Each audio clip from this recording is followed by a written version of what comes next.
Ito po yung daan papunta na sa property na 7.2 hectares. Ito po. Yan, pasok po sa sakyan sa kalsada. Sa property. Ito po yun.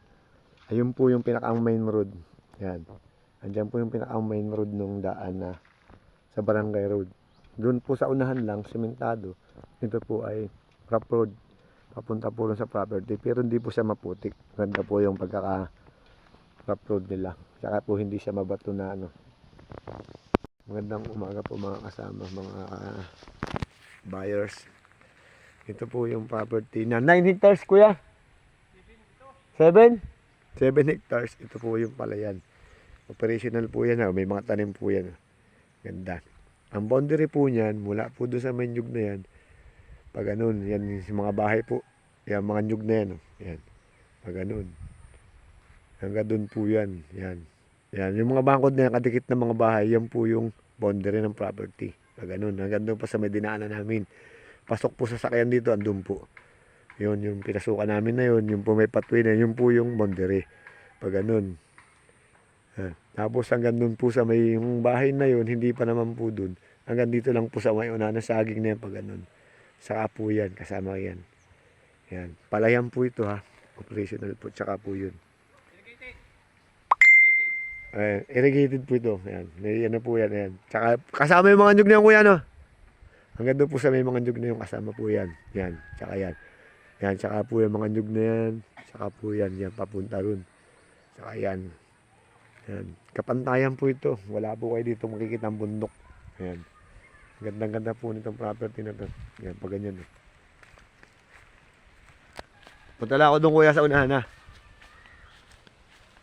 Papunta po tayo dun sa kabilang side para po makita natin yung ano.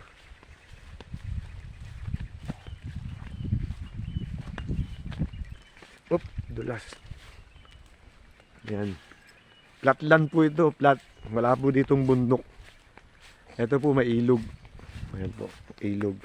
May pwede rin po mag ano ng pispan, ano. Kung gusto niyo magpispanan, ayan po ang kukuhaan niyo ng tubig. Ayan. Malawak po ng palayan. Hanggang doon po yan sa kabilang tubigan. Yung property. Ayan. Gandang-ganda po nitong property na to. 7.2. Parang 7.2 hectares po ito. Ayan. Ayan po. Sakot pa po yung nyugan sa kabila ha. Tsaka po yung mga sasanayan dyan. Saka po dito. Ayan. Sakop to ano ko sir? Sabihan na yan, sabihan. Ayan, ito na pinakang boundary. Yan, pag ganyan. Yan. Tapos doon sa unahan ng mga nyug na yun. Yung mga kapal na nyug diyan, kasama po yan hanggang doon sa kabila doon. May mga nara po daw doon sa dulo. Yan. Ang pinakamaganda po dito yung palayan. Operational na po yan. Wala ka na pong hahanapin yan. May tanim po yan. Pero, babayadan nyo po yung pag nabili nyo to. Kasi po aanihin na lang yan. Yan po. May mga nara po doon, nara. Nara, mangga, Janmingo, saka po, sa nyug nito, ang dami ano. Papasukin ko lang po yung mga nyug dun ha. Sige kuya, kahit hintayin mo na ako dito, wala naman siguro mga ano dun. Pupunta lang po tayo dun sa ano. Ayan po yung ganda ng ano, property oh. Ayan. Ganda-ganda po ng palayan. Hanggang dito po yan. Ayan. Ayan. Pupunta lang po tayo doon sa mga nyugan para po makita natin. Ayan.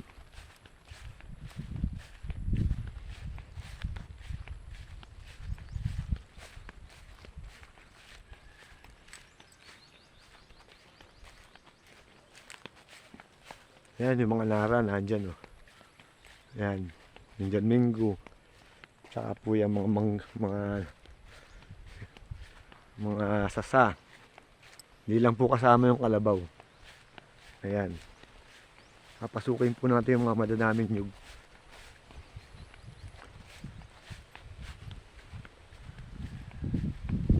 Ayun, mga nara dun oh.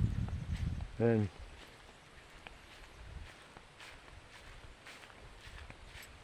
Ayan, narito na po tayo sa dulo ng property doon sa kabilang palayan. So, sobrang ganda po nito. Plat na plat po ang lupa. Ang ganda. Ayan. Tama po yan. Hanggang doon sa kabila. Yan, hanggang doon po sa mga nyug doon sa kabila doon. Ayun po yung palayan. Ayan. Ayan po yung palayan. Ayun po yung mga bahay. Doon po yung boundary sa mismong kadikit ng bahay. Na ang pagitang pinakang ano po ay yung nyug na nakadikit sa kanila. Kasi po yun ay parte po ng mga tao doon. Na nakahiwalay na po sa title. Dito lang po tayo sa loob. Ayan po yung mga nyug. Makikita nyo dito. Ayan.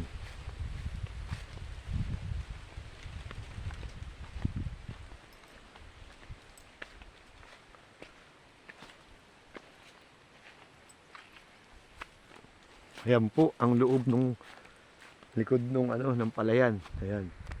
Plat na plat po yan. Oh. Sobrang ganda. Sa dami po ng niyog.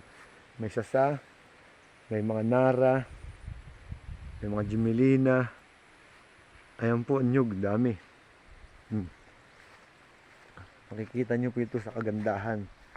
Kaya po mga ma'am at sir, kung gusto nyo po itong makita, PM lang po kayo para sa tripping. Libre man po ang tripping, wala pong bayad. Ayan. Gandang ganda po na yan. Oh. Ayun po yung mga nyug, sobrang dami dun. Tsaka dyan sa likod ng sasahan na yan. Ayan. Ayan po yung palayan. Sa kabila, kasama po yan. Gandang ganda.